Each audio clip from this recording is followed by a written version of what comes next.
Here he is. What time is it?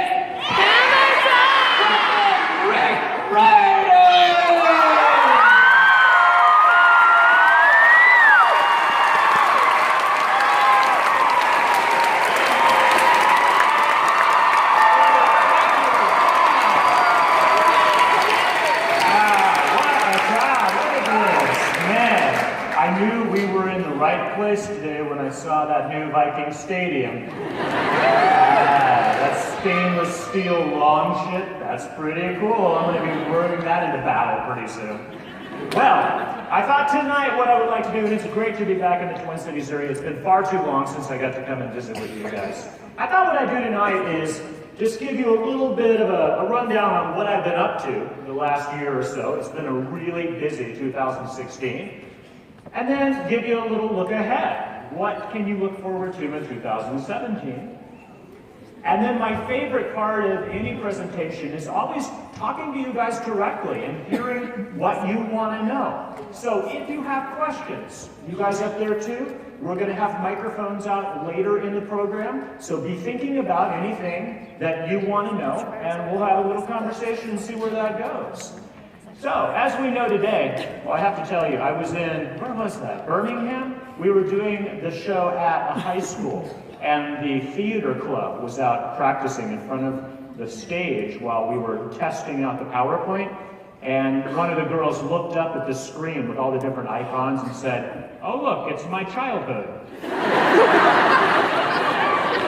That's a great honor to be somebody's childhood. That's pretty cool. Well, tonight, of course, we're here because it's the Hammer of Thor tour. Yeah. And if you're wondering where the Hammer of Thor is, you can all relax, I found it. I found it in Norway, and I'll tell you a little bit about how that came to be in a second. But as I said, it's been really, really busy. This week we have been going on a tour. Seal, who is the publicist, he was the guy who was just up here, and Stephanie, my editor, have been going around with me. We have 9 cities in 9 days, as he said. There's all the places we're going. You guys are right in the middle of the tour, or as I like to say, the apex. You are the high point, right there.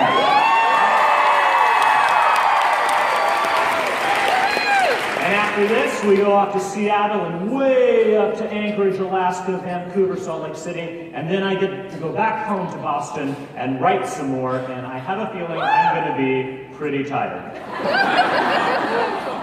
That is Speedy, the dog of whom you have heard, and she is keeping my spot warm in the bed while I'm off doing my thing. I cannot believe that Speedy is 5 years old, because I remember the day we got her. We named her Speedy, and in fact, I found her as I was writing the Mark of Athena, which is why the Mark of Athena is dedicated to Speedy. And now she's been with us for 5 books. Now she's a Boston dog, and she loves Boston, and she is in fact very speedy. Anyway, the year has been huge. First of all, in February, we put out a book that some of you may have read. It's called Demigods and Magicians. Every once in a while, I'll just get this idea for a smaller story that wouldn't make an entire novel, but would still be fun to write. And a lot of people have been asking me, are you ever going to combine the Kane Chronicles, which are about Egyptian mythology, with the world of Percy Jackson? And so I did 3 different stories in which Percy and Annabeth meet up with Carter and Sadie Kane, siblings in the Kane Chronicles. And they were originally just in the backs of books and little extra things, like you could buy it as an e-single. But people said, please, can you just put them together in one book? So I'd like them all to be on the bookshelf there. And I said, sure, no problem. So that came out in February. That was a lot of fun. So if you want to get your Carter and Sadie Kane fix, you can read about what they're up to here. And then I had a chance to do something really cool in April. I went to Italy. And this is something I've always wanted to do. This is the second time I've been, but this time I knew in advance I was going to go. Obviously, that's where the ancient Roman Empire was, so I wanted to check out all the cool stuff there. And I got it into my head that it would be really good to learn Italian ahead of time. I don't know what I was thinking, like it's easy or something. But I took Italian lessons for an entire year. And when I went to Bologna, Italy for this big children's book festival, that's a picture of me doing the interview there in front of an auditorium very much like this one. If you can imagine 2 more layers of balconies on top of those. And the entire interview was in Italian. Like an hour and a half of me answering questions in Italian. I have no idea what I said. I hope it was good. It was probably just like an hour and a half. Yes, I like gelato. Yes. Yes, pizza is good, yes. But we had a great time. We met some old friends. There's Apollo and Artemis. We ate lots of bread. And my favorite part was in the hotel where we were staying, down in the basement, you just walk down these stairs and there's a Roman road still intact in the basement of this building. It's like, it's crazy. There's just old stuff everywhere. After that, I came home and I did a little bit of writing. There is how we usually get writing done in the Riordan household. I'm just sort of chilling on the bed. I usually have my laptop on my lap. I'm just going, and Speedy is being a good helper by taking a nap against my leg. And that's one of our 3 black cats. That's Slinky. She's usually there helping too. You can see they're working very hard on this book. And then in May, we came out with a little book called You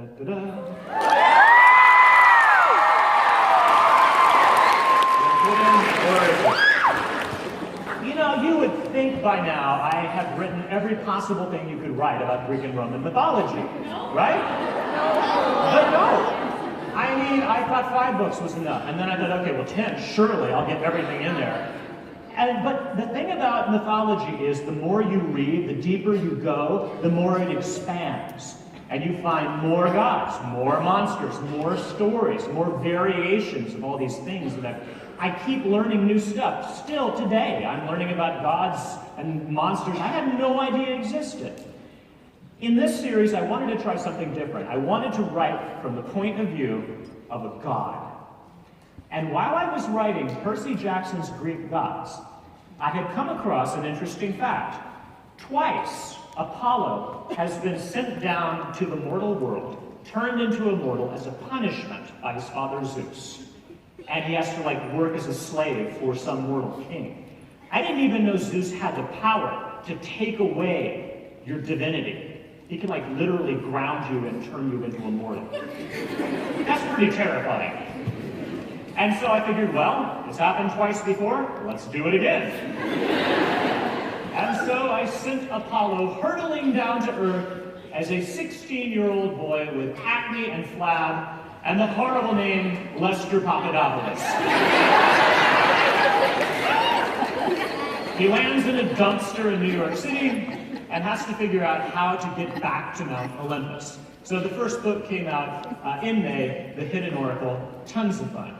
But because I am crazy, that's not the only project that I was writing during that year. I also got to do something really fun during the summer. I was gearing up for Magnus Chase, getting back into that good old Viking mode, and I decided, okay, where can I go? And we decided to go a Viking in Norway. Oh man, I don't know, I know a lot of you guys that are from here, you have roots that go all the way back to the Scandinavian countries. I don't know how many of you have actually visited Norway. Oh, cool. But if you have not, try to do it. At some point, if you can, go to Norway. These pictures do not do it justice. I finally understood why the Vikings believed in giants. Because the landscape there looks like it was designed for beings 50 times our size. Huge mountains and cascading waterfalls everywhere you look, giant fjords curving into the countryside, massive, massive forests, mist over everything. It's really a magical place. My favorite thing about this trip was getting lost. We were on a cruise ship, okay? It was my wife Becky and my son Patrick and I. And so we were going to all these little different towns. One day we stopped at a little tiny town called Flam. And it was at the base of a fjord, and we took a scenic train ride all the way up into the valley to the top of this mountain. And we had about an hour wait before we were supposed to take the train ride back. And while we were waiting, my wife said, you know, there is a hiking trail. Why don't we just walk back? And I don't do metric measurements very well. I looked at the sign and it said 22 kilometers. I was thinking, you sure? I mean, the ship leaves in 2 hours. And, you know, my wife and my son said, yeah, no problem, let's do it. And so off we went. Hiking through the wilds of Norway, running into random herds of goats. The goats were like, sup. Every once in a while we'd find some Norwegian farmer, he'd be like, hello, crazy Americans. Have fun dying in the wilderness, okay, bye. Finally, after about an hour of this magical, amazing countryside, I got the bright idea to check Google Maps. And I decided to check the time, and I said, well, Becky, you know what? According to Google Maps, it's going to take us 3.5 hours to get back to the ship, and the ship leaves in 30 minutes. So fortunately, we found a very nice Norwegian taxi driver who got us back to the ship just as they were getting ready to leave. But it was a great experience. We went way far north and saw the old Viking homesteads. They have a reconstructed longhouse in the Lofoten Islands. And there's me taking control of the longhouse with my sword and hat. Found some great carvings of the gods. There's Odin, there's Frigga. Wonderful, wonderful trip. I learned a whole lot about the Vikings and their mythology. And we went so far that we got to see the midnight sun. So as you may know, in the Arctic, during the summer, the sun never really sets. It gets right to the horizon, and then it goes right back up again. And this is what the sun looks like at midnight in the Arctic. Somebody on our ship, this lady came up to the captain and said, where's the midnight sun? And he was like, it's right there. And she said, no, that's the regular sun. Where's the midnight one?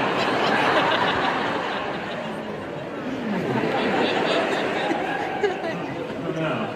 But it was a great trip, and when we got home, Speedy, of course, was very glad to see us.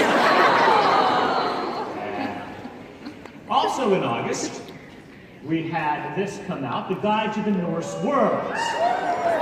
So, as Minnesotans, I'm sure you're all familiar with the Norse myths already. But if you want a look inside the 9 worlds, the gods, the monsters, the Hotel Valhalla, and what that's like, this is a guidebook that you might enjoy. And then, of course, tonight, we're here for The Hammer of Thor.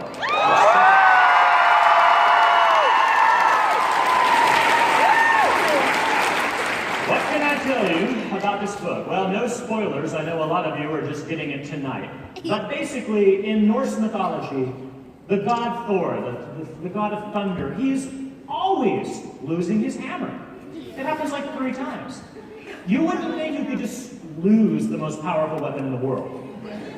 But he does. And unlike the Avengers movies or the comic books, it is not true in Norse mythology that no one but Thor can pick up his hammer. It's not true that you have to be pure of heart and worthy. No. It's just really heavy. In fact, Thor himself can't pick up his own hammer unless he's got his iron gauntlets of strength. So if the Vikings saw these movies with Thor like barehanded, holding his hammer, they'd go like, no, just rip his hand off. That's not gonna work. And so I don't know how he loses it so much, but I guess the giants, they just sort of come up with a forklift or something, and they pick it up when he's sleeping and, you know, drive away with it. So once again, in the book, he loses his hammer, and they call on Magnus Chase and his friends to figure out what has happened to it. So I hope you guys enjoyed that book when you get a chance to read it. And what's coming up next? Oh, tons of stuff. In 2017, first of all, Drivers.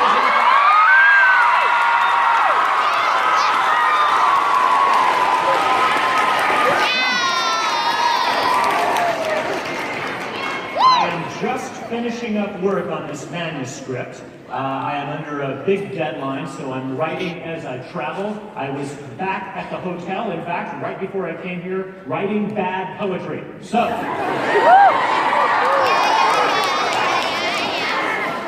Apollo will be back in this book, poor Lester Papadopoulos, trying to find another ancient oracle that has somehow stopped working. He's got to figure out how to get it working again so he can get on Zeus's good side and hopefully one day become a god again. So, we'll see how that goes. Also coming out next year, we have this book, Camp Half-Blood Confidential. Now, what's this about? Okay, this comes out the same time as The Dark Prophecy. Kind of like the Guide to the Norse World, this is one of those sort of extra ancillary titles for those of you who just really want more information about Camp Half-Blood. It's chock full of smaller stories, little glimpses, little Easter eggs of what it's like at camp. There's a story by Travis Stoll.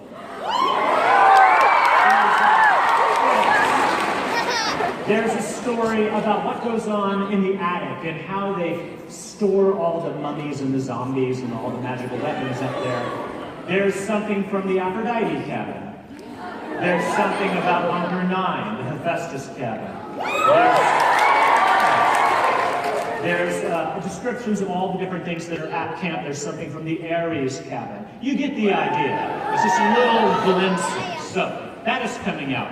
And then we're also trying something that we've never done before. We're doing a Percy Jackson coloring.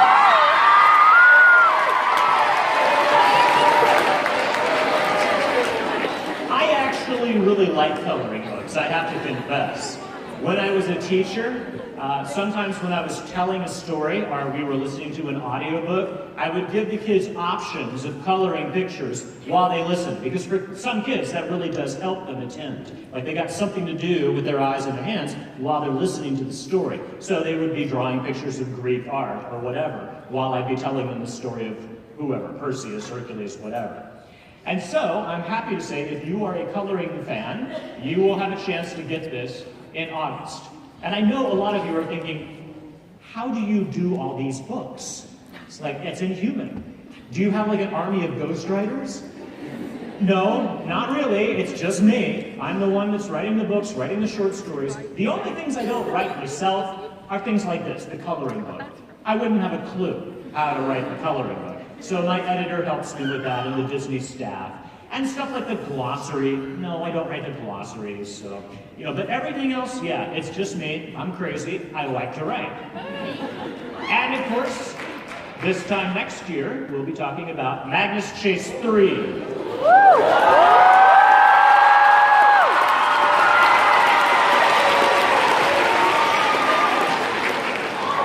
I can announce the title to you for the first time tonight, The Ship of the Dead.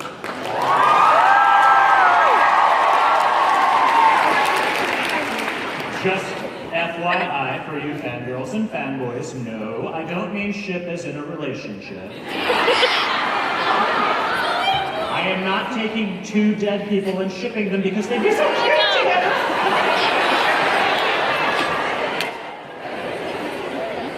Although I suppose that would be interesting too, but no. If you've read The Sword of Summer, you probably know that there is an actual ship of the dead that is this thing that they have. And yeah, it's made out of the toenails and fingernails of corpses. Yeah, so definitely don't book a room on that one. Anyway, that's going to be coming out next year. So that's just a little look at some of the things. And why I usually look like this when I get home. Very tired. And now, let's get to the most interesting part of the evening, because I want to hear from you guys.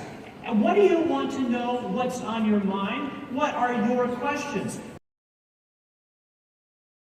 I don't know really, because that's like asking who's your favorite child, It's like, I like them all for different reasons. As I mentioned though, I am very, very proud of Percy Jackson's Greek gods and Percy Jackson's Greek heroes, just because they're so beautiful. Huge, big, fully illustrated books. I really am kind of partial to those. Probably Orpheus, the musician. That's because I play guitar myself. Not that well, but I relate. And I like the fact that he's the only hero who relies on music, not his strength or anything like that. He's just really good at music.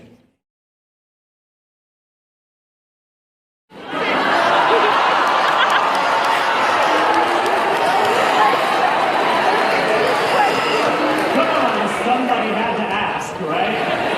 We knew that was coming. Fair question. The short answer is I've never seen them.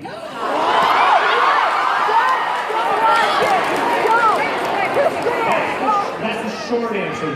The backstory, no, it's true, I have never seen them. The backstory is that I think a lot of people have a misconception about how much control authors have. 99.9% of the time, authors have absolutely no input, no control. And no, J.K. Rowling did not. She cooperated, but in fact, just recently, when they did the movie for Fantastical Beasts and Where to Find Them, she got veto power over the script, and that was headline news, because no author in the history of ever has had that much control. She did not have that much control over the Harry Potter movies. She did not pick the cast, and she said that herself. People think she did, but she did not. The difference is sometimes the directors, sometimes the producers, they listen. That's the difference. Sometimes they're in sync and they really get it. Most of the time, that's not the case. So with me, my deal was pretty much standard. They said, oh, absolutely, don't worry about it. We'll make it completely like the books. We'll do a great job. You don't need to worry about it. We love these books. And I just kind of have to say, okay, and they showed me the script, and I looked at it, and they said, do you have any suggestions? I said, yes. I gave them about 20 pages of suggestions. Did they take the suggestions? Not so much, no. But you know, at that point, what can you do? I mean, I don't control it. They don't want the author to control it, because, frankly, most of us don't know a thing about making movies, and I certainly don't know a thing about it. So I can suggest, but at the end of the day, it's the studio. And so I had to say, you know what? I don't know if I like the way this is going. I'm just going to go over here. Bye! And so that's where I said, you know, I can't control the movies. I can only control the books. So all I can tell you is I'll try my best to make the books as good as I can make them. But I can't do anything.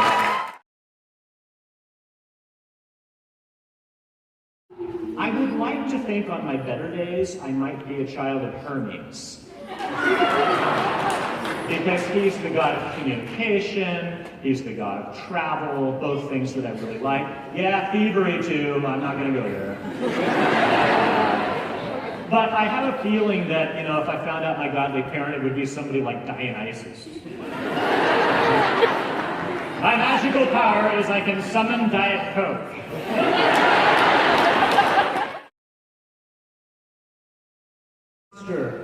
Tough one. I don't know, I've always had a soft spot for the Minotaur.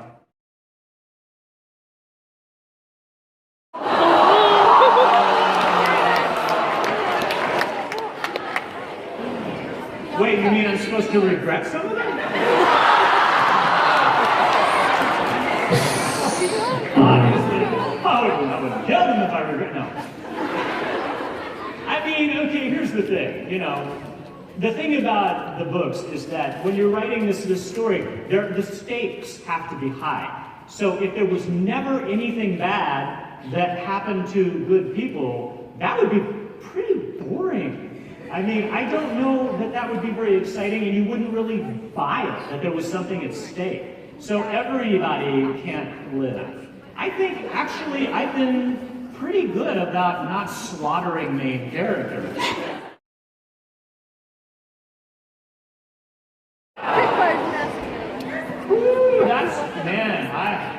I'm not sure how to answer that. I don't think anyone's, you'd think somebody had asked me that before, but I don't think anybody has. All I can really tell you about that is the model for me of Percy and Annabeth's relationship is me and Becky, my wife.